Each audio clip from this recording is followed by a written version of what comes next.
She never said the exact words at first, but every gesture, every glance, every silence made it unmistakably clear. To her, I was nothing. At least, that's what I came to understand. It didn't start with screaming matches or betrayal. It started quietly, like a slow leak you barely notice until the whole foundation has rotted beneath you. In the beginning, I second-guessed myself constantly. Maybe I was being paranoid. Maybe I was just reading too much into things, into the way her eyes glazed over when I spoke, or the way her voice lost its warmth when she answered, the way she brushed off my text with a dismissive fine or a cold, half-hearted whatever, the way she disappeared for hours without a word, and I sat there convincing myself it was just work or stress or some invisible weight I couldn't see. So I waited. I gave her space, thinking love needed room to breathe. I told myself all couples go through rough patches, that I just had to be patient. But that space didn't heal anything. It widened. That space turned into distance. The distance turned into silence. And eventually, the silence became a cavernous void, one that used to be filled with love and laughter and connection. One afternoon, everything shifted. I had left work early. Something I rarely did, driven by an aching need to fix what was slipping through my hands. I wanted to talk. I wanted to try. I wanted to reconnect before it was too late. But when I walked through the door, her face didn't light up. There was no surprise, no smile, no softness in her eyes. Just irritation. Like my presence was an inconvenience. She didn't even lift her eyes from her phone when she spoke. "What do you want?" Her tone was flat, absent of any emotion, as though she was speaking to a stranger who'd knocked on the wrong door. That moment, those 4 words, cut deeper than any fight we'd ever had. I stood frozen, my heart thudding in my chest, trying to summon something, anything, to bridge the widening chasm between us. But before I could even find the words, she added, "You're nothing to me anymore. Just stop pretending this means anything." I can't explain the feeling that followed. It wasn't just heartbreak. It was erasure, like I had been scrubbed out of her world. A name crossed off a list, a person she once loved now reduced to a shadow. I stood there in silence, my breath shallow, trying to process how someone I had given so much of myself to could look at me and feel nothing. I wanted to scream.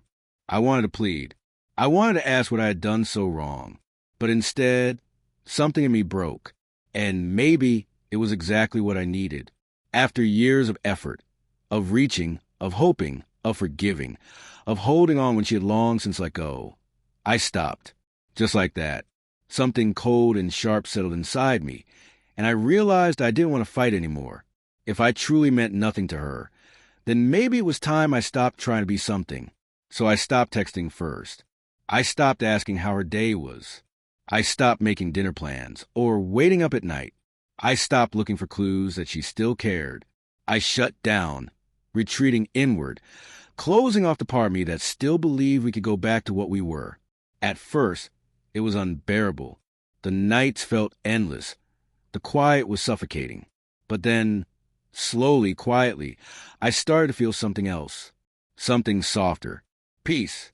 Not the kind that comes from resolution, but the kind that seeps in when you stop torturing yourself for someone who doesn't see your worth. I began putting myself first again. I reconnected with friends I had distanced myself from. I dusted off old hobbies I had shelved in the name of love. I started going to gym, not to impress her or anyone else, but because I wanted to feel alive again, strong, whole. People started noticing. They asked if I was okay, if something was wrong. And I didn't have the heart to tell them the truth, that I was quietly dying and healing at the same time, that I was learning to live without the one person who made me feel like I didn't matter. And then, unexpectedly, she came to me, not with apologies, not with tears, but with a look in her eyes I hadn't seen in a long time. Something between guilt and desperation. She said she missed what we had. Missed me. She asked if we could try again.